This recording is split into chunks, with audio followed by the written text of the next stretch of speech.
Hello everyone and welcome to today's online event, Overcoming COVID-19, the response of the Luxembourg Healthtech sector. I'm also saying hello to our speakers of today's event. Welcome to all of you. Hello. Hello. Hello. My name is Stephanie Silvestri. I'm Senior Advisor in the Startup Acceleration team at Lux Innovation, and I'm also in charge of the health tech vertical of the Fit for Start program. And in the name of Lux Innovation and in the name of the Minister of the Economy, I would truly like you to thank you for your participation, and I wish you a very inspiring conference. As it is lunchtime, I'm probably either between you and your lunch, or you're just having lunch while joining the webinar. Well, in that case, I just can say guten Appetit, as we would say in Luxembourgish. And yes, this is also an example of how COVID-19 completely changed the way we are having business lunches at this point in time. And speaking about COVID-19, this will be, of course, also the core topic of our today's event. And we will put this in the context of Luxembourg and in particular, of course, in the context of innovation and technologies. Today, we will illustrate with some examples how health tech companies in Luxembourg have responded to the crisis. And we are very delighted that we're here with us today 6 companies who will talk about their projects and also tell you a bit more about how COVID-19 has shaped their business strategy. Of course, we hope that this will also be a source of inspiration for you and even a source of possible collaboration in the health tech sector, including but not limited to the fight against the COVID-19 pandemic. Before we get started, just a few housekeeping items. First, I would like to mention that the recording of the event will be posted afterwards on Lux Innovation's website, and you will also receive a link to the recording via email. Secondly, I would like to guide you a bit through our conference platform. If you look at the top on the right side of your screen, you can see that there are different sections, out of which 3 are important to remember. It's the chat function, the questions function, and the poll section. For the chat, feel free to comment, to provide your opinion, to spread some positive vibes. Therefore, we have this chat. The question section is, of course, also important. And here I would highly invite you to type in your questions that you have for the speakers, and we will take those questions at the end of the event.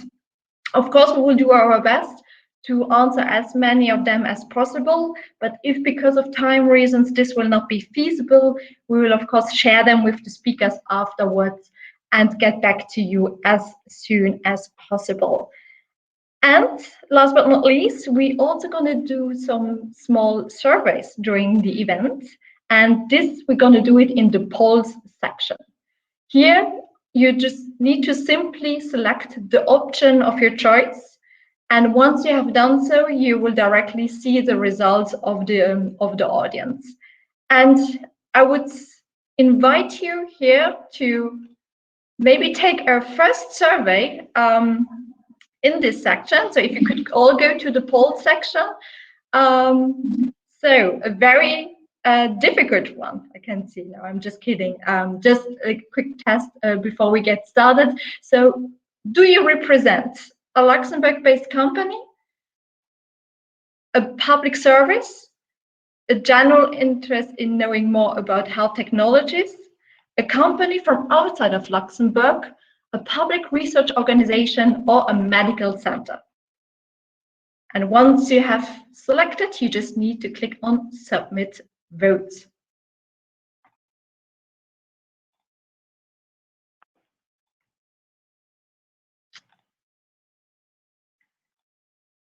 So, I probably think that everybody has submitted so far their answer. And before we get to the speakers, before I will leave them the floor to present themselves and their companies, it is my honor to invite you to listen first to a welcome message by our Minister of the Economy, Franz Fayot.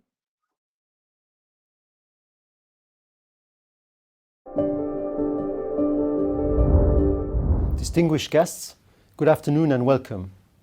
Almost 1 year ago, the COVID-19 pandemic resulted in a first lockdown that has impacted all of us, personally, socially, in our family, in the education of our children and at work. The pandemic has also shaken the European economy, revealing our strong dependence on global value chains. In the meantime, it has led to major supply disruptions of essential products, such as protective masks, hydroalcoholic gels, and medical devices like respirators and diagnostic tools. Initial weaknesses became opportunities for companies that could seize them. Because of the containment measures, demands collapsed and some companies were forced to reinvent themselves in order to maintain their activities or to develop new ones.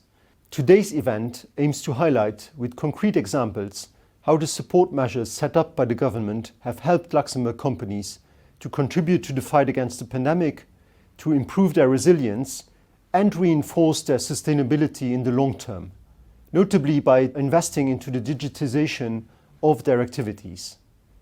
Today's event will also demonstrate how the implementation of medical devices, in vitro diagnostics, and personal protective equipment regulations can leverage both the competitiveness of companies and the sustainability of their activities.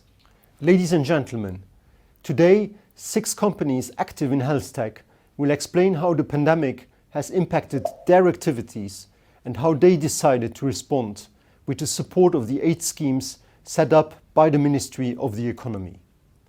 The health tech sector was chosen about 10 years ago by the Luxembourg government as one of the priority sectors to diversify our economy. It is still young and characterized by a high number of small companies.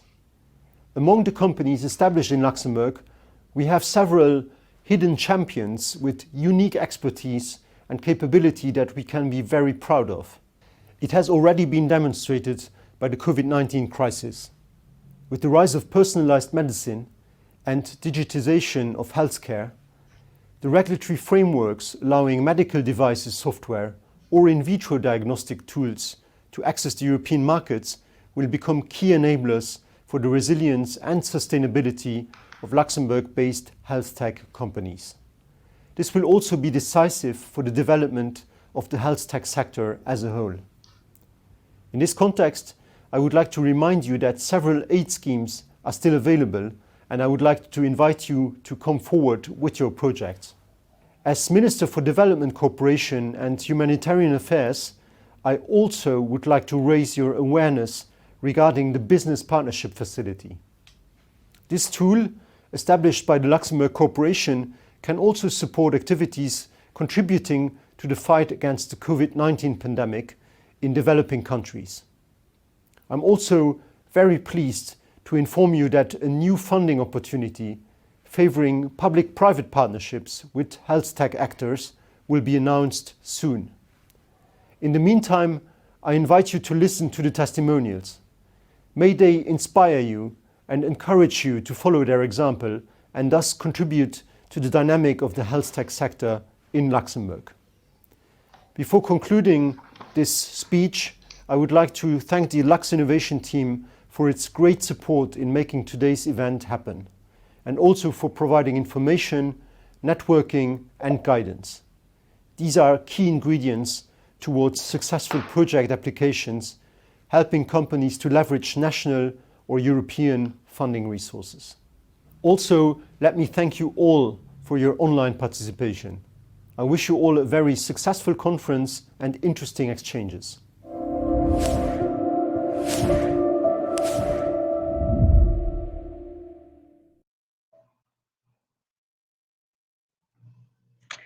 Thank you very much, Mr. Fayot. And yes, indeed, as you just have said, we are still suffering from this pandemic, which has started 1 year ago. And maybe this is a good moment to see what happened actually in Luxembourg since 1 year, and more specifically, what has happened to our health tech companies in Luxembourg since 1 year. And maybe this is time again to take a small survey. So if you could all go again on the poll section. And I see that the next question is already there. So the question is, how has the pandemic affected your work conditions? It was very positively, very negatively at the beginning, but now it's okay. It was okay at the beginning, but now it gets tricky again. Or you have not been affected at all. The second question that we would like to ask you is, how has the pandemic affected your daily life? Was it positively from the beginning, negatively from the beginning, firstly positively and then negatively, firstly negatively and then positively, or has it not affected at all your daily life?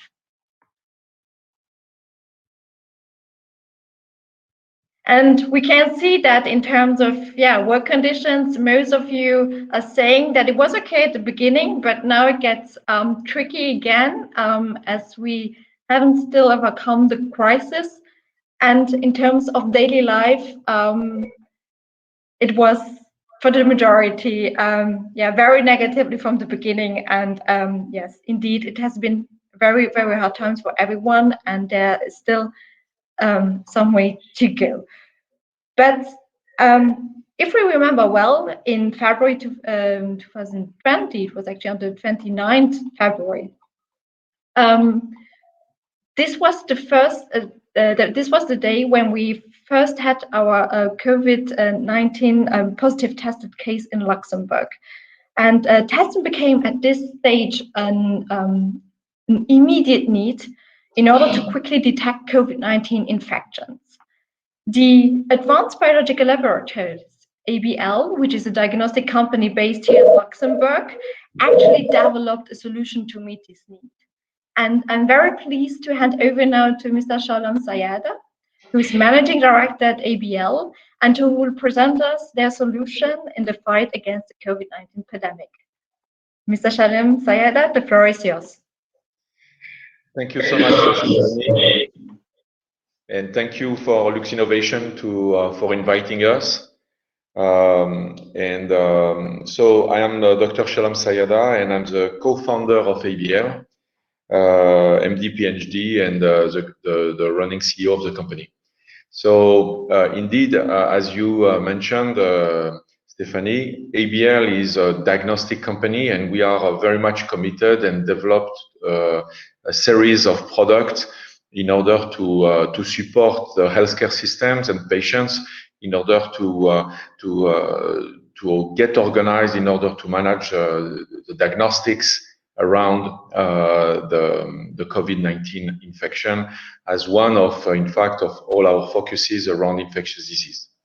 So, in essence, our company is founded since year 2000 as a spin-off of the LIH in Luxembourg, and our mission is to develop, manufacture, and commercialize products that we develop. We try to develop end-to-end diagnostic solutions, IT product, and also reagents, molecular diagnostic reagents. Our company is 100% privately owned, and we have offices, primarily our headquarters are in Luxembourg, where we have more than half of our employees, and we have affiliates in France, Spain, South Africa, and more recently in the US. So what maybe is very, what characterize maybe ABL is we try as an entrepreneurial environment, we remain an innovative company as we invest more than 30% of our budget into R&D. We try to include into our company all the different steps to be fully integrated in order to from manufacturing to regulatory to R&D to commercial and so forth, to include all those skills into the company in order to be able at any time to take a decision to develop a new product and bringing to market very quickly, so to limit the time to market from discovery. We also do some licensing agreement, and very soon, as shown here, we are going to implement a manufacturing site in Luxembourg to be able to manufacture our regulated diagnostic kits also in Luxembourg ourselves. In essence, so typically what we do, we are very much specialized in infectious disease, and we try to develop product from clinical sampling, from the clinical sample, as you can see. By example, for COVID-19, we do provide the clinical sampling devices, oropharyngeal or nasopharyngeal or saliva. And then we have all the kits, the reagents to perform detection, genotyping by sequencing or by PCR. And then we have a software in order to determine the full report. We do it also for various applications like HIV or tuberculosis in infectious disease. In fact, we have a full range of applications. Typically, the way it works at the end is a full assay. It's an end-to-end solution, allows for the same patient, as you can see here, by example, you have a range of drugs. We can test a personalized approach where we allow the clinicians or the virologist to determine if for a given patient at a given time, the virus is going to be sensitive or resistant to a given drug. We determine all the mutations. So all of us, and I think everyone today almost in the world, they are familiar with variants for viruses, for COVID. Typically for HIV, this is something which exists for many years.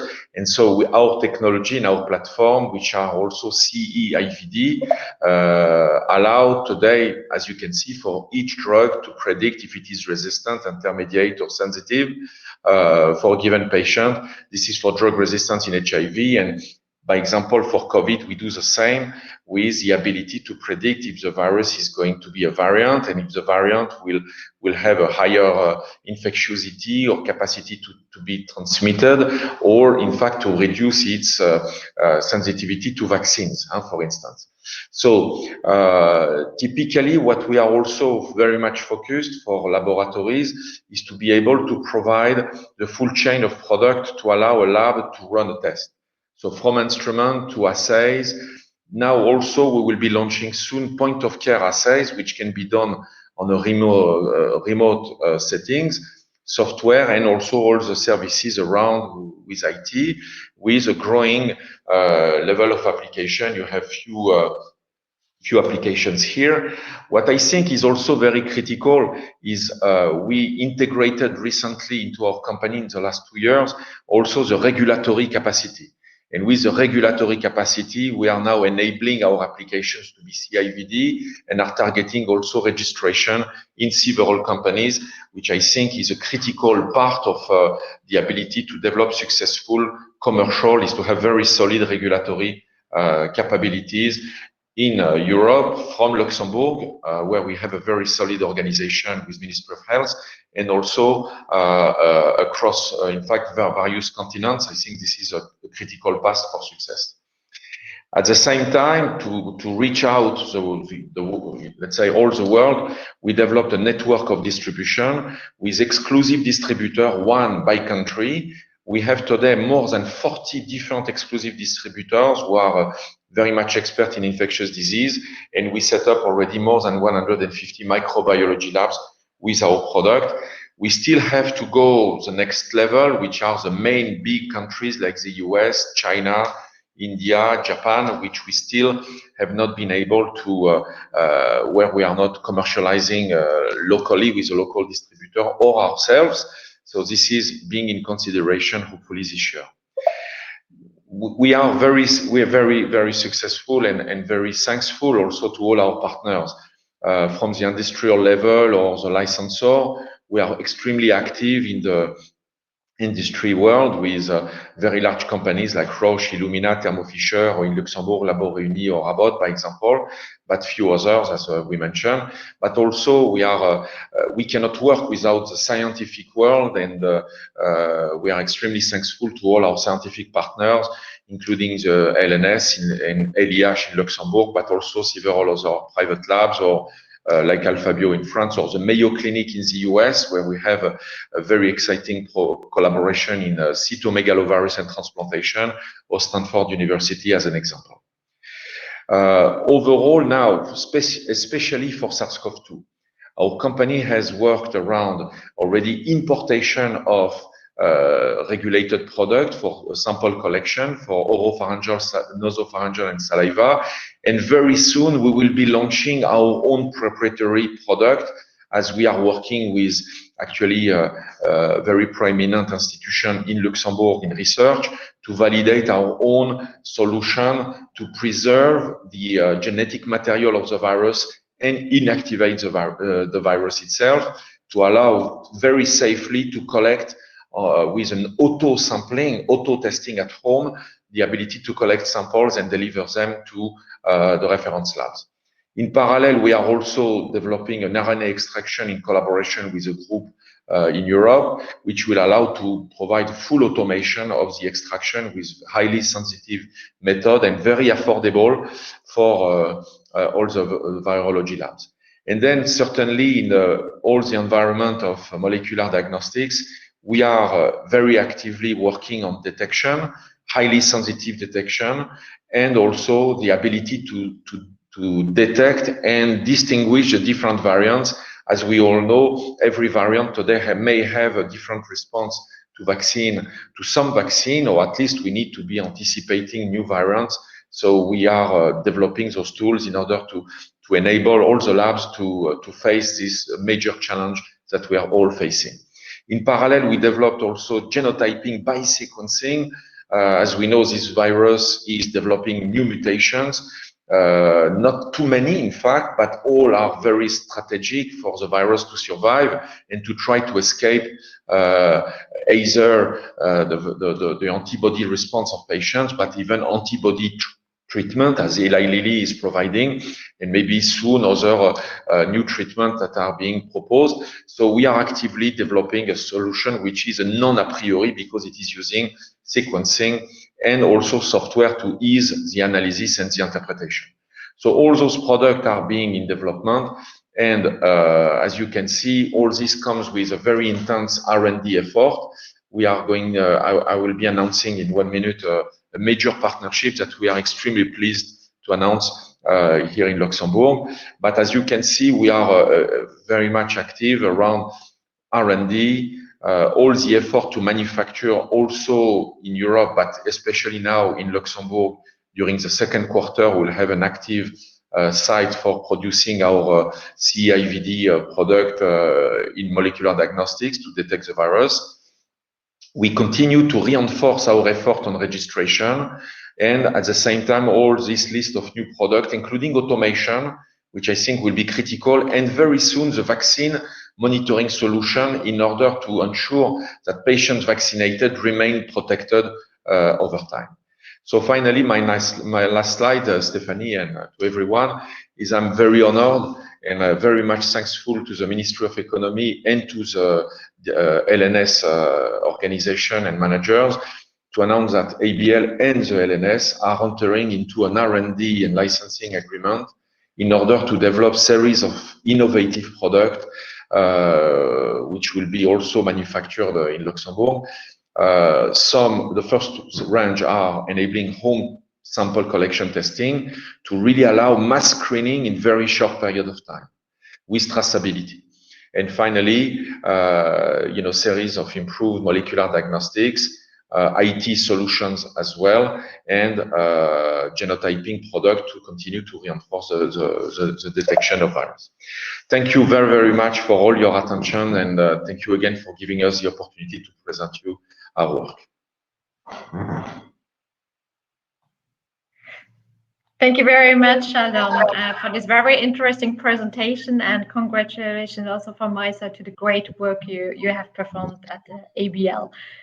Again, to the audience, if you have any questions to Mr. Shalom Sayed, don't hesitate, of course, to post them in the questions box at the right side of your screen at the top. Now we're going to switch from the testing challenge to another challenge, which was actually to protect ourselves against the virus And this was, for instance, when masks and face shields became key measures to suppress transmissions. The question that often came up was, how can we actually define personal protective equipment, so-called PPE, and how do we actually ensure the quality and performance of these protections?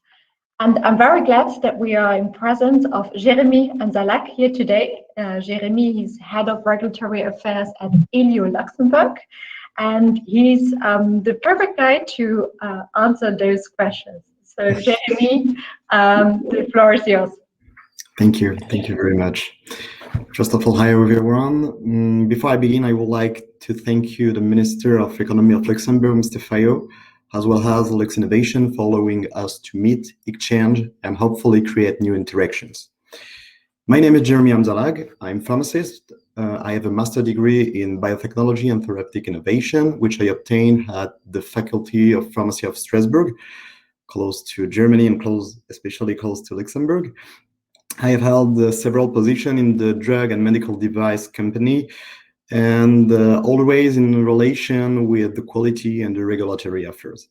Today, I am the head of quality and qualified person of a pharmaceutical laboratory in France at Strasbourg. The name is Iot, and specializing in the pharmaceutical QP release of batches of drugs with marketing authorization or in the clinical trial phase. Today, I propose to you to take another look at this very special years for everybody. So this is the agenda. And what is the needs? With the health crisis, the needs of the government and hospitals for medical devices and personal protective equipment, PPE, have literally exploded. In reality, we have forgotten the health risk, and through this crisis, we have to learn to live with it. Again, but above all, to realize that the production of these products is no longer in Europe, but depend entirely on our international trade. When in March 2020, the whole world wanted to obtain these basic necessities, a lot of private initiatives were born, notably the manufacture of masks and visors by private individuals, and states have urgently chosen to let these initiatives go ahead and to encourage them by not imposing the quality standard in force. What is this product? This product, the first product to appear in tension were surgical masks. These surgical masks are classified as type 1 medical devices. They need to be tested at the time of their design and on a regular basis. Subsequently, the personal protective equipment came under pressure and under tension. This includes gloves, protective gowns, and visors. The pharmaceutical industry have never been short of supplies, because supplies and logistic issues have been a familiar topic for many years, and the notion of buffer stock and supply risk management plan has been around for many years. The only real race, if I can say, during the year 2020 was the one to get the vaccine.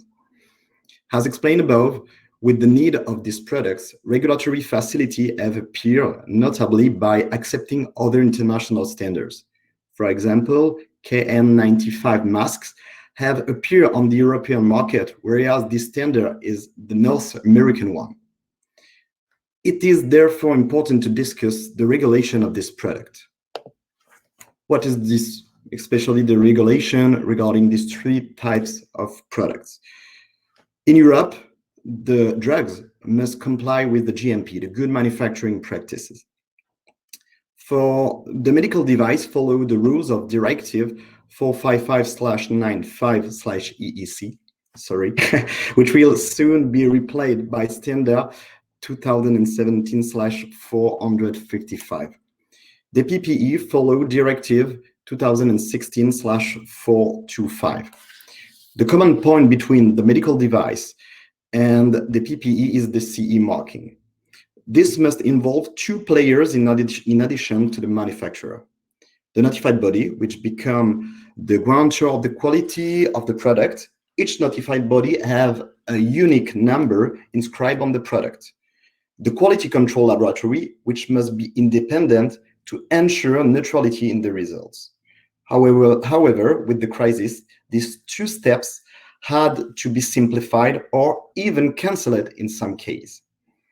Moreover, before the crisis, the testing of medical device and PPE was done on a very small scale in Europe and essentially close to the production plants, namely in China or in Nigeria.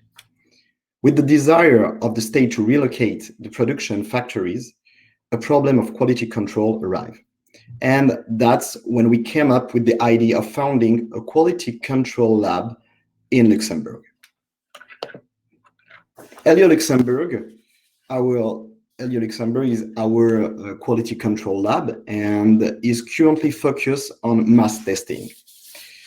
It is calibrated according to two standards, the EN 14683 on surgical masks and the EN 149 on filtering masks. We have had to create test benches because this product does not exist in series. This new approach led us to find out about the players in this market, to evaluate the needs, and finally to start approaching local players. And today we are aiming for accreditation by ILNAS in Luxembourg for the beginning of May 2021 on the EN 17025 standard quality control laboratories. After COVID-19 crisis, what is our ambition? The ambition of Iot Luxembourg is to become an indispensable partner for all Luxembourg medical device players in terms of testing, but also in terms of regulatory support.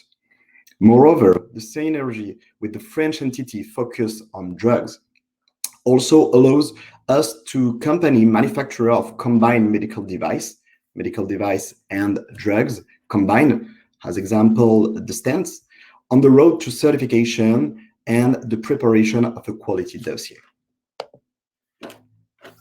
Thank you for listening to me, and I hope to see you very soon so that we can discuss over a drink, but without a mask for this time. Thank you very much. Thank you very much, Jeremy. Indeed, it would be very nice to discuss once we don't need to wear masks, but at least now we know that the masks we are wearing did undergo a quality control by Iot. Thank you very much, Jeremy. And of course, there have been also been other products and masks that were needed by the hospitals to fight against COVID-19. And this brings me already to our next speaker, who is Philipp Schmitz. He's Deputy CEO and Director of Rotarex. And he will explain us in further detail how the crisis has changed Rotarex's strategy for 2020 and even beyond. So welcome, Mr. Schmitz. Yes, thank you, Stephanie. Good afternoon, everybody. So I will be presenting you Rotarex and what we have done during this COVID crisis. First of all, so my name is Philipp Schmitz and I'm CEO of Rotarex and overseeing all of our activities worldwide, including the medical business. So what is Rotarex today? To give you an idea, we are around 1,600 employees worldwide. Half of them are employed in Luxembourg, where we do manufacture, develop our products. So you see we have 4 R&D centers in the world. The main one is in Luxembourg. We have one in Germany, one in France, and one in China. We have 9 factories and logistics centers, and all the little stars you can see on the map are where we have sales offices. These are offices ranging from 3 to 20 people in each and every of these locations. Moving forward, give you an idea about our size. So we do over 200 million sales were achieved in 2020. In terms of geographical split of sales, 50% of the sales are done in Europe, our historical market. We see Asia growing very rapidly over the last years. Then we do about 15% in North America and about 5% of our turnover in South America. Which markets do we cater for? So today is about the medical market, but we also have a strong exposure in the electronics market. So wherever gas is needed in the electronics industry, we are present. The same goes for laboratory. The ones who work in laboratories know all these regulators and all that equipment needed in laboratories. So we supply these as well. We're also present in the industrial segment. We also supply fire suppression systems, also in the beverage market, butane, propane, and also automotive around hydrogen. Talking about innovation, that's what we are known for. We're known for quality, innovation, service. So we have around 100 engineers working at Rotarex at this moment, including 20 in a laboratory.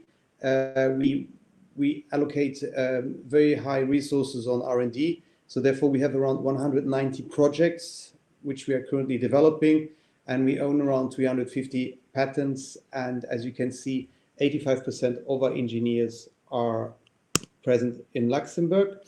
In order to drive our innovation, we insourced a lot of our activities. So we have in-house testing labs, we have a materials laboratory, we have electronics department, simulation department, and prototyping department. So all of this helps us to be reactive and cater for our customers' needs in a short period of time. To foster this innovation, we have strong relationships with the LIST, the Luxembourg University, and also Lux Innovation, who brought us together today. Now about more specific about COVID. So what happened basically when COVID arrived one year ago? So we first of all, since we have the 1,600 employees around the world, we had to continuously, of course, supply products and keep the company running. So we directly created a crisis team here in Luxembourg, but also throughout the world. We rapidly deployed home office, which we still do massively today.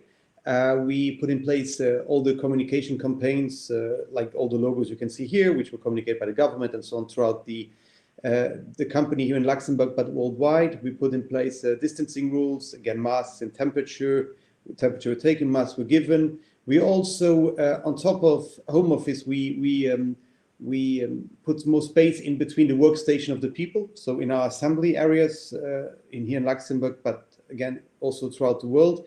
And we also put in place in the bigger sites we have segmentation. So we splitted the company into zones, and one person from one zone is not allowed to go to the other zone and the other way around.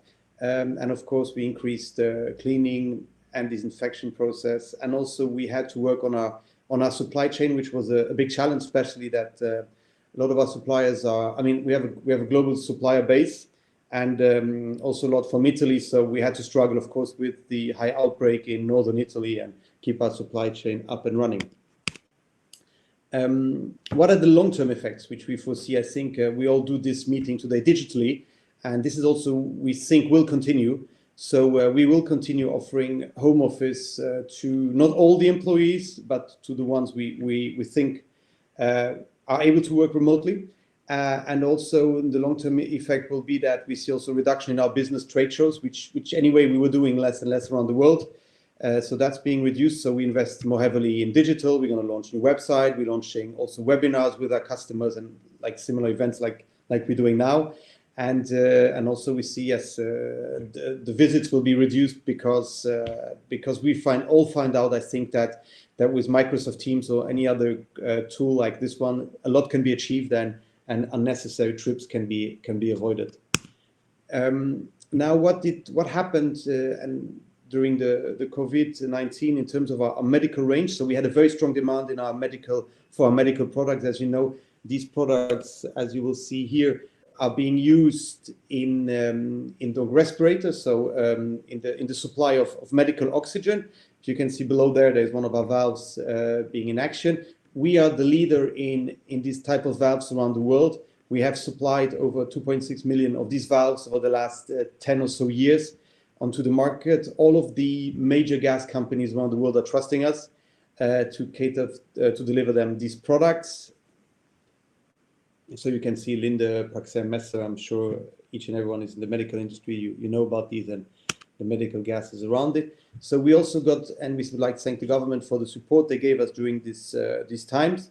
We got once COVID R&D subsidy and once one COVID invest subsidy from the government. So the COVID R&D was one to develop a new generation of the valve. The valve basically you see here below the patient.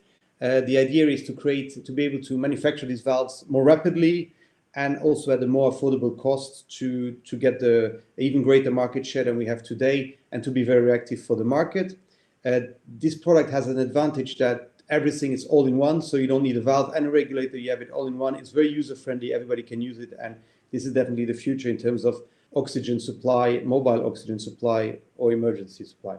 Then also we develop an oxygen, new generation of oxygen pressure regulators. Again, here the goal is to be able to supply the markets much quicker than we were able to do it in the past, and also with a lower price tag. And then also one of our customers found out that the treatment, I'm not a doctor, so I will for those who are, they will understand it better than me, but for the treatment of premature babies to give them more oxygen. So they found out that a similar treatment was also useful in the treatment against COVID. So this is the nitric oxide therapy. So there also we developed a new valve, which is then specifically catering for this need. And also we saw high demand there. We're seeing high demand there. On the production side, we had also to increase our production to cater for the needs of the market. So with the COVID investment, we bought an additional washing machine, as we were explained, regulatory affairs and all the market is requesting a higher and higher quality, so we have to follow this and to comply with all the regulations. So we got we purchased a new washing machine also just specifically for aluminium parts, which is for one specific product, also for the medical market. And also we increased our capacity with various CNC machines which we acquired. So so we develop new product, we have to machine this product, then we have to assemble them, and also there we got help from the government to increase our assembly capacity, including automation, traceability, and other various enhancements on our production lines. So this was a short overview of Rotarex and what happened during the COVID and what we did with the COVID and Invest and COVID R&D help from the government. Thank you all. Thank you, Mr. Schmitz. And I also see that there have been a lot of questions for you. Again, thank you very much to the audience for all the questions. We will, of course, take them at the end of the event, depending on the time available. And the next two presentations are all about digitalization. The role of digital technologies has been a highly discussed topic during the crisis, and specifically, of course, in the medical sector. Following the outbreak evolution, the constant monitoring of patients was, for instance, a very important question. And the next speaker will be Jessica Berner-Egen. She's Managing Director at SportsMed, and she will tell us a bit more about the modern approach to digital diagnostics for health management. Unfortunately, Jessica could not be here with us today, but we were lucky enough to record her presentation before the event. So we can start the video of Jessica Berner-Egen. Thank you. Hello, my name is Jessica. I'm Managing Director of SportMed. SportMed is developer and manufacturer of the Mobi360 platform, which is a modular platform for digital diagnostics that integrates various digital assessment tools for use by health professionals. We currently cover 6 topic areas, which are mobility, core stability, coordination, stress regulation, body composition, and senior health. Senior health is our newest topic, which we will present in April, thanks to funding by the Ministry of Economy that we received in 2017. All of the integratable modules are easy to use, visualize results, and can be combined in a way that suits the needs of our customers. Our customers are, for example, health managers, corporate health providers, medical doctors, physical therapists, but also sports association and fitness clubs with a focus on health prevention. One thing that is particular about the use of our digital diagnostic systems is that they require a one-on-one situation. This usually comes along with body contact and little physical distance. For example, when rolling down the spine with a measurement device on naked skin.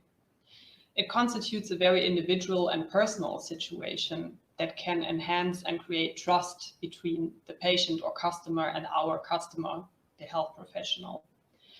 What used to be an advantage suddenly turned into a disadvantage when COVID hit in 2020. All of a sudden, our customers and their customers were worried about infection risks that came along with the close contact and the measuring situations. Shortly after that, almost all of our customer groups went into a lockdown. For many of them, the lockdown lasts on, and there is yet no end in sight. As you can imagine, investments into our digital assessment systems have been either postponed or, in the worst case, cancelled. Even though the use of these systems and the recommendations that are associated with it can contribute to well-being, reduce certain health risk factors, and help boost the immune system. The struggle which we as a company have experienced due to delayed and cancelled investments during COVID has been real. We had to make use of short-term work, of reserves, and of loans. Nevertheless, we are convinced that the disadvantages associated with our systems and the requirement for close physical contact will only be temporary. While health professionals are currently shy of investments, especially into products that require such a personal situation, we see a substantial rise in interest for our products. In the aftermath of COVID, we expect an increased demand for services that enhance customer loyalty, services that are useful for gaining new customers, and services that underline the professionality of our customers. However, there is also an increased demand for remote engagement possibilities with end customers, especially during times of lockdown. So far, this has not been possible in Mobi360. Results and recommendations were usually shared with the customer via email as a PDF.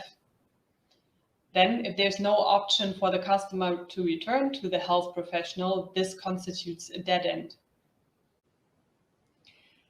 This is where Lux Innovation came into the game. We had already been in close contact with them since the application for our Mobi360, the senior health project. We were informed about the Neustart program and decided to work on our weak points as quickly as possible. We applied for a process innovation project named Mobi360 Pro. Mobi360 Pro will enable data transfer and storage into a cloud. The cloud will be able to provide data for an end customer app, and the end customer will be able to receive results and recommendations, but also provide feedback back to the health professional. By providing this service, we will be able to generate recurring income from subscriptions and involve our customers' customers within a B2B2C sales strategy. All in all, we will create a low-key customer communication solution thanks to new communications and data exchange channels. We will also be adding 2 new modules to our Mobi360 platform. One module for functional respiration assessment and one module for cardio testing. These 2 together will constitute a new topic area called performance. Performance will be the 7th topic area that we cover. Also, a new assessment profile for infection risk factors will be created, and we will establish new low-key purchasing options for our professional customers through our software. In addition, and shortly after we had been given the go from the Ministry of Economy, we were approached by a world-leading manufacturer who wishes to integrate their product into our Mobi360 platform and who would like us to become developer for their online-based B2B2C solutions. The new technology that we will create within the Mobi360 Pro project will immensely help with this project as well. So there has also been a very advantageous side effect. Throughout the whole application process, Lux Innovation has been so helpful and supportive. I basically had the impression that Alexander and Jean-Philippe were working day and night in order to support us with our application.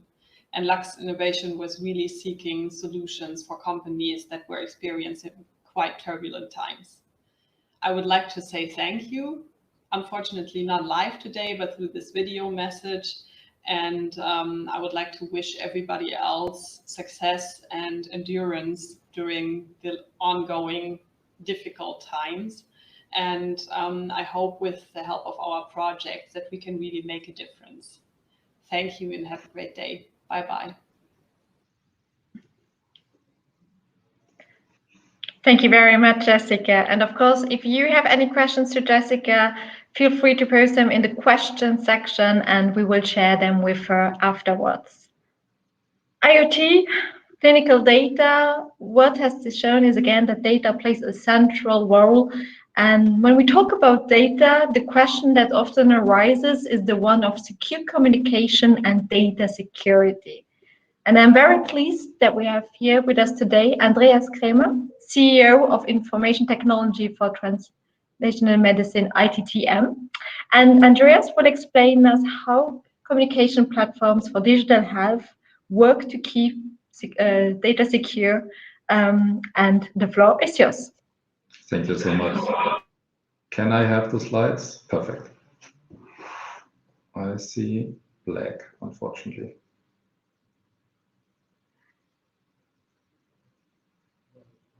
I don't have any slides at the moment. Sorry for that. Typically, if you have a technical person, then something goes wrong with Technic.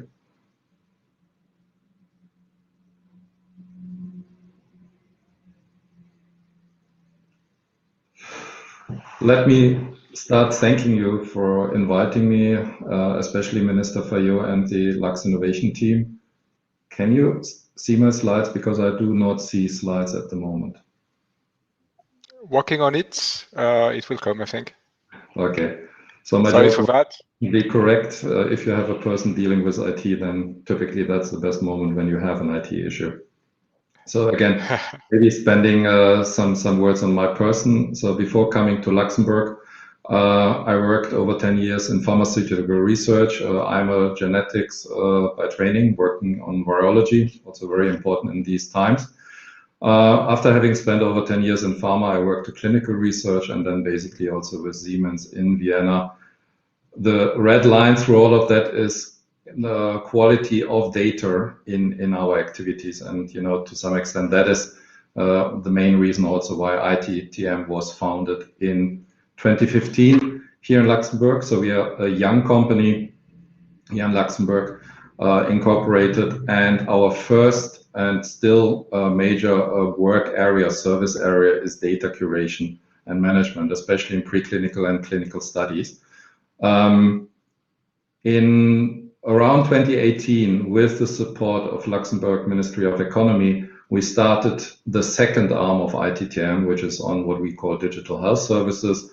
And the project Lux Sport Cloud was our first step into this digitalization, digital transformation of healthcare, which led to ITTM being an essential partner in a EU H2020 project called Smart for Health, which is aiming to build a cloud-based electronic health record across Europe, which is very important. And unfortunately, you know, the date things slowed down because of COVID, not only in Smart for Health, but also on the projects we had in data curation, simply because clinicians were bound in other duties. And we took the opportunity and time to continue the work we have done with Sports Cloud, Luxembourg Sports Cloud, into what we call today Communication for Care, Com4Care, which is our minimal viable product. And this, together with colleagues from the Smart for Health, actually enabled us to really build further interoperability solutions. And in the end, also led to another project, which I will spend a couple of slides later,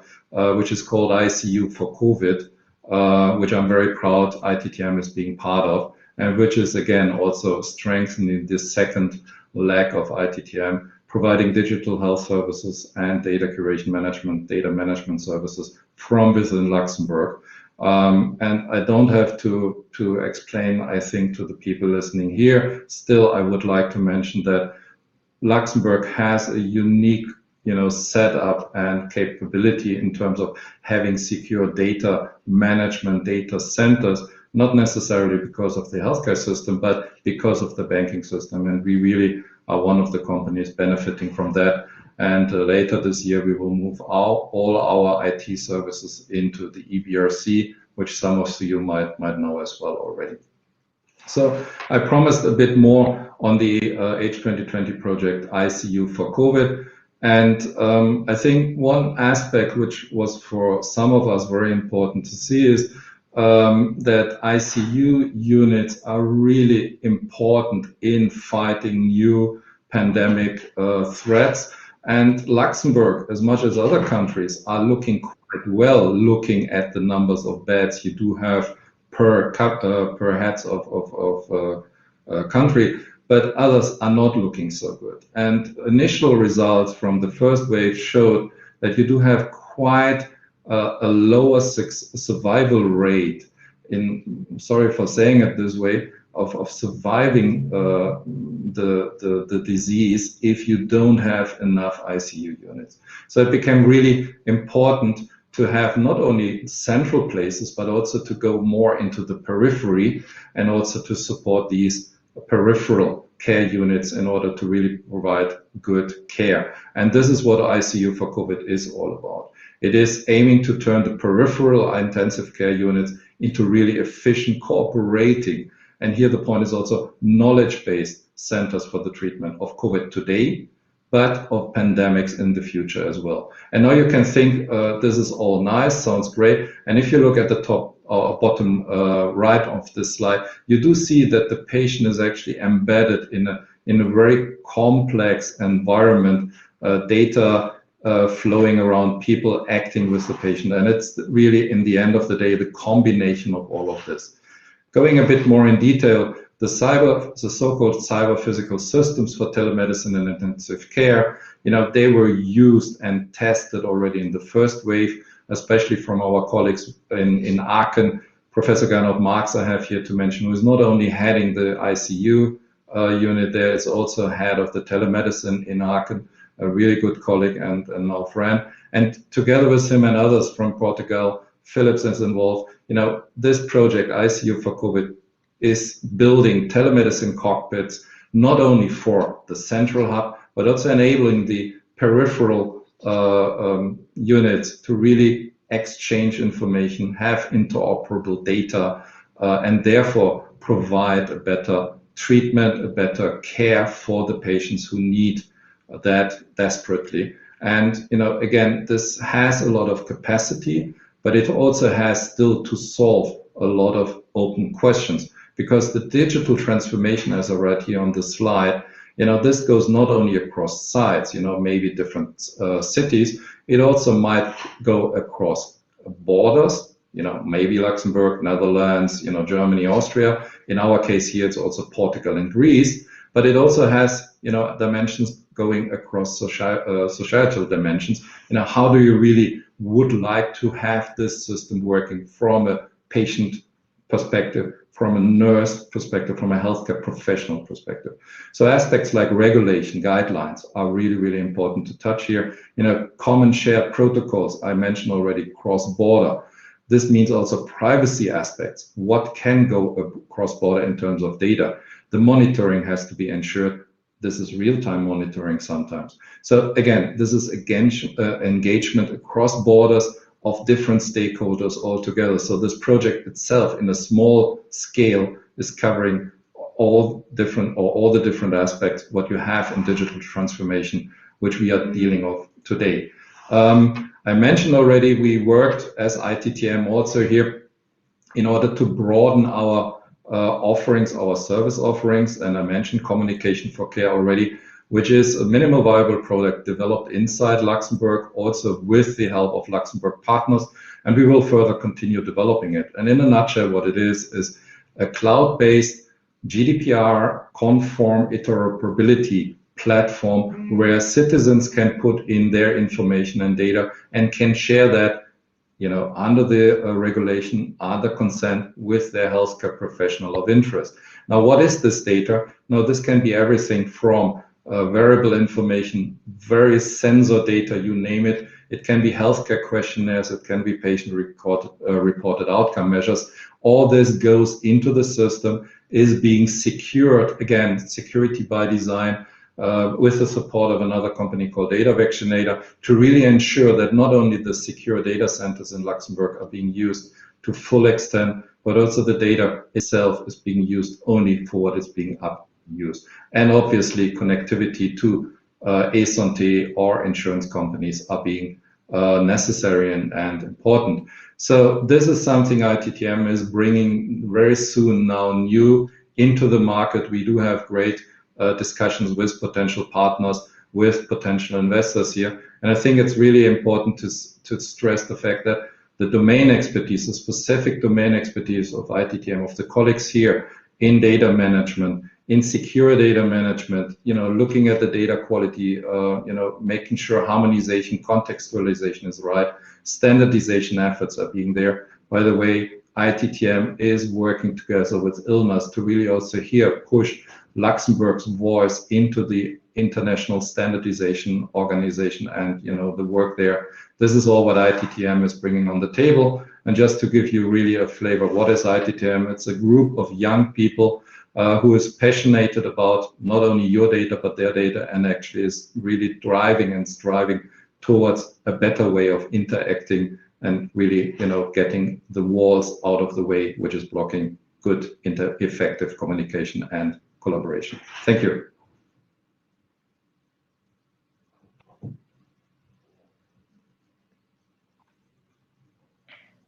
Thank you very much, Andreas. And this brings me also to our next topic and then our last speaker. And here it comes all about the hot topic that we are having at the moment, which is actually the COVID-19 vaccine. And as you probably know, B Medical Systems was actually one of the companies worldwide that was able to provide unique medical grade cold containers for the storage of this vaccine. And I'm very pleased to invite Mario Treyman, he's Chief Operation Officer at B Medical Systems, on stage, and to tell us a bit more about the intense last months that shaped completely B Medical Systems business activities. So Mario, the floor is yours. Hi Stephanie, hi everybody. Thanks for having us today here on the meeting. So I will tell you a little bit about the supply chain challenges we had in the last months, and also the innovative solutions we have been bringing up together, of course, with the Ministry of Economy and also Lux Innovation, who you will see helped us significantly in all the different topics. So first about us, I think meanwhile we are known, at least in the Luxembourg environment, and having now a lot of discussions about vaccination. But we are a company in the medical refrigeration world active since 1970, which different shareholders are different companies.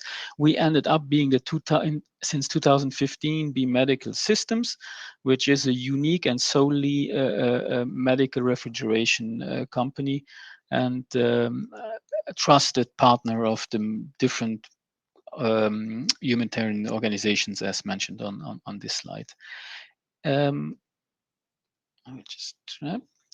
We have different and hundreds of solutions across different segments. So not only active in vaccine cold chain, we are also very active in medical refrigeration, in blood management, and the topic of the last months, the vaccine cold chain, and having a multitude of products, having also a very nice remote monitoring solution, which provides real-time data availability for all our units across the world. We have also been one of the first or the first company in Europe having MDR certification amongst all the other certifications you are seeing here. In the medical refrigeration segment, which is certainly a very important point.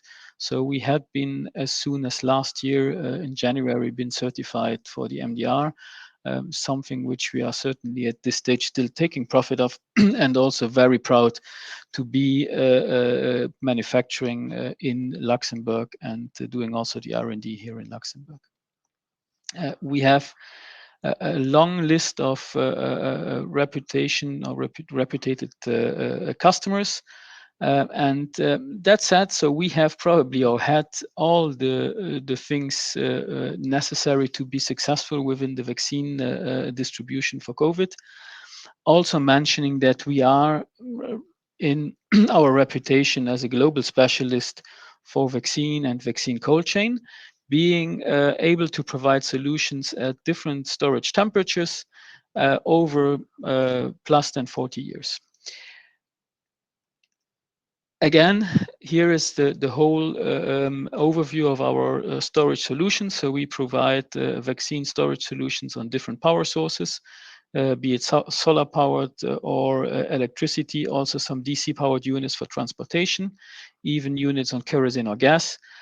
We have solutions for all the different storage temperatures, and also being available to run at different ambient temperatures, so being either at very cold or at tropical conditions.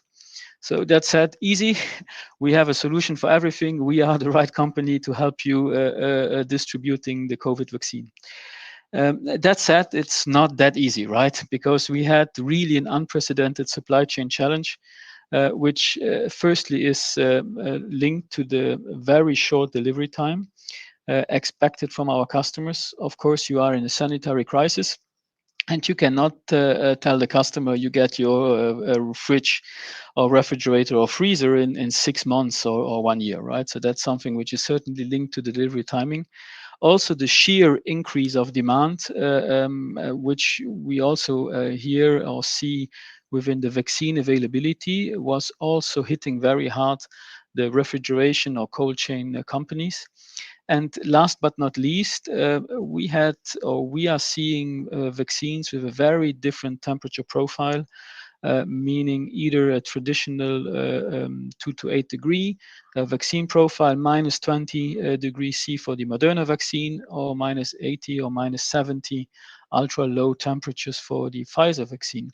So basically, this leaves us with a nice challenge. We have roughly 200 products. Which one is the one which is needed by which country? And how are we going to make sure we are hitting the right market with the right amount and being able to provide the solution at the right moment? We have been really helped or significantly helped on this by the Luxembourg Ministry of Economy or Government, and also by Lux Innovation. And we have basically 3 big items where we have been working on. So we have been looking at innovating new products. I will tell a little bit more about our new ultra low freezers and the extended temperature range, which we have also been working on different COVID RDI projects. Secondly, we have been significantly expanding our production capacity and have been significantly helped by a COVID Invest dossier. And last but not least, we also have been looking at our internal processes to be much more agile and speedy.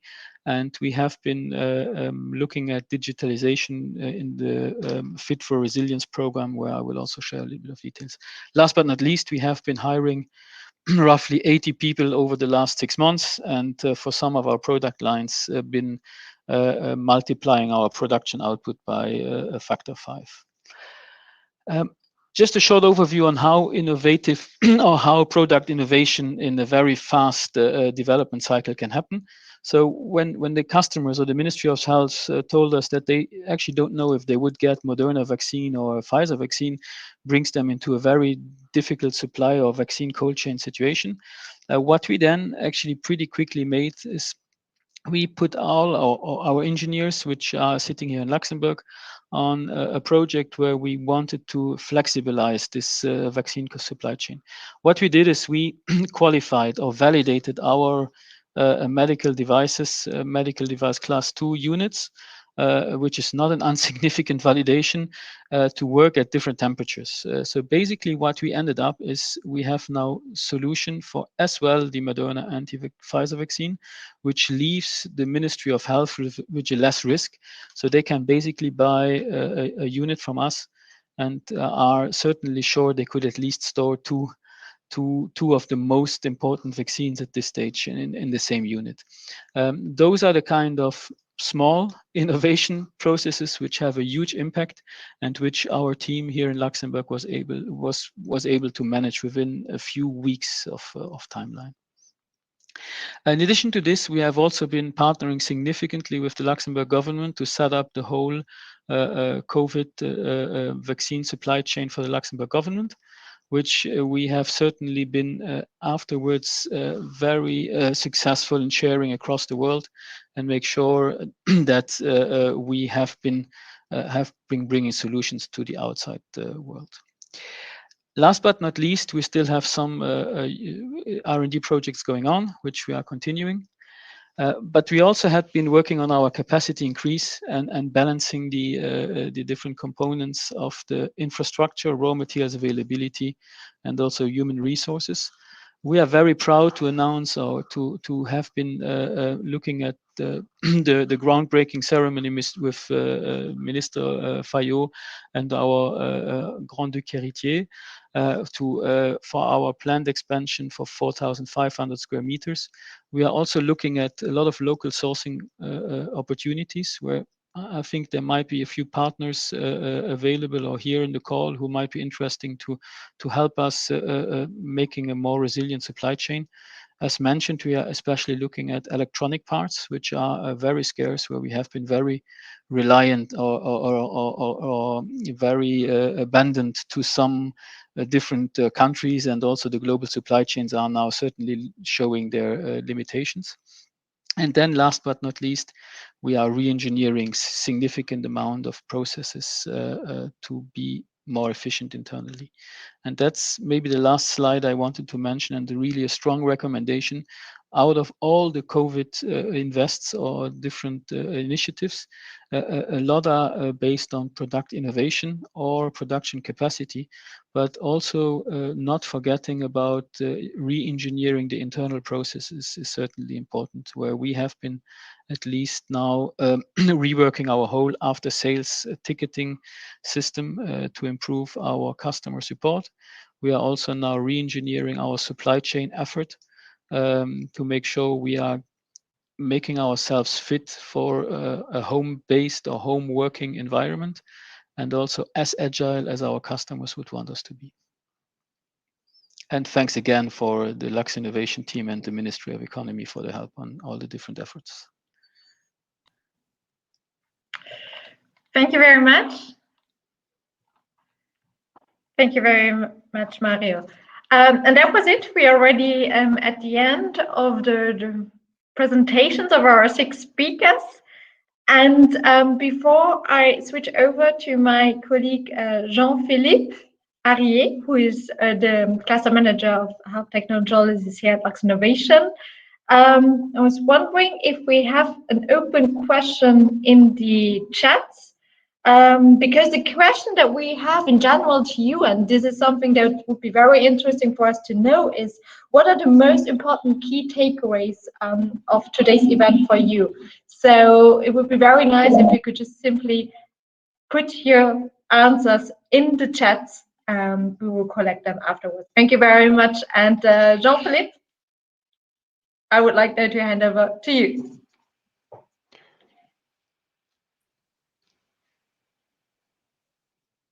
Yeah, I don't know if you can hear me. I got some connection issues. Sorry for that. It's really not the best moment for that. So I was really sorry because we received many interesting questions in the tab, but unfortunately we were running a bit out of time. So I suggest that we can send the questions to the speakers so that you can have some answers at the end. Sorry for the timing.